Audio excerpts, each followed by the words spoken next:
हूं श्वेता मिश्रा। 24 फरवरी 2021 वो दिन जब प्रदेश का बजट आया। मुख्यमंत्री अशोक गहलोत ने अपने तीसरे कार्यकाल का तीसरा बजट पेश किया।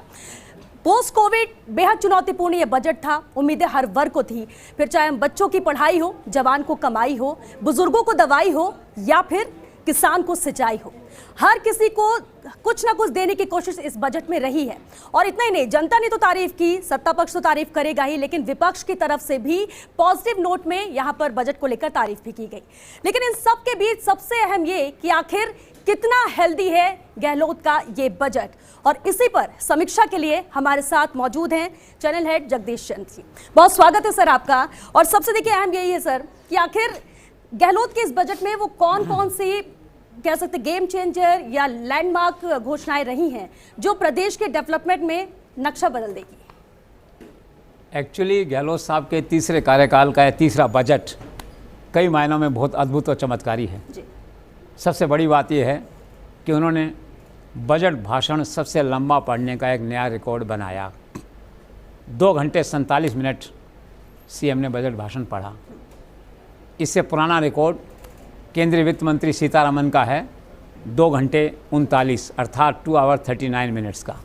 तो एक नई परंपरा, एक नया रिकॉर्ड बनाया, जिसके लिए गहलोत साहब को जब तक इसे खुद वो तोड़ नहीं देते हैं अगले साल, उन्हें हमेशा विधानसभा के इतिहास में, बजट इतिहास में याद किया जाएगा। दूसरी सबसे महत्वपूर्ण विशेषता ये रही, for the first time it's a digital budget, paperless budget. तो 21वीं सदी की ओर बढ़ते अशोक गहलोत, इसका नारा ये है। तीसरी महत्वपूर्ण बात इसमें यह है कि कोई नया कर नहीं, corona no corona, no extra taxes, no extra burden on the people of Rajasthan.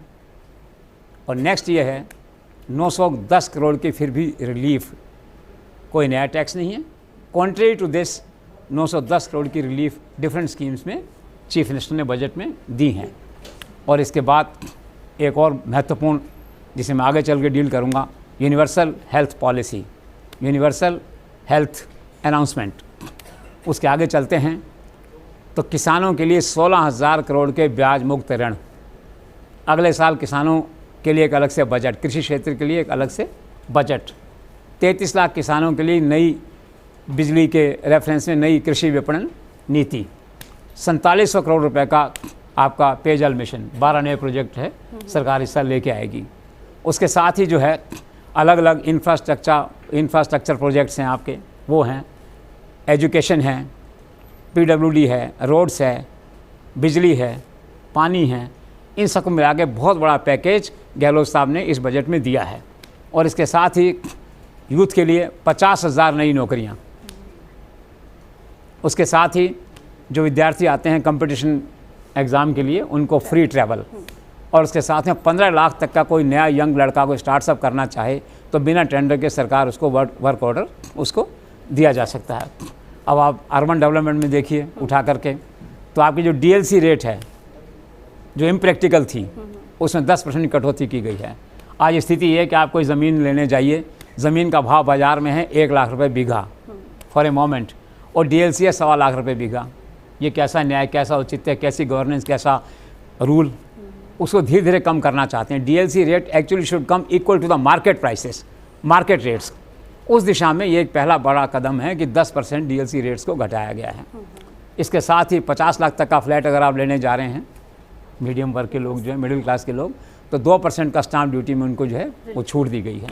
तो कुल मिला के क्या है, महिलाओं के लिए फ्री नैपकिन्स और न जाने क्या क्या, मुफ्त आपकी यूनिफॉर्म, बुक्स। तो कुल मिला के टोटल जो है एक बहुत ही कल्याणकारी राज्य का बहुत बड़ा कल्याणकारी बजट है।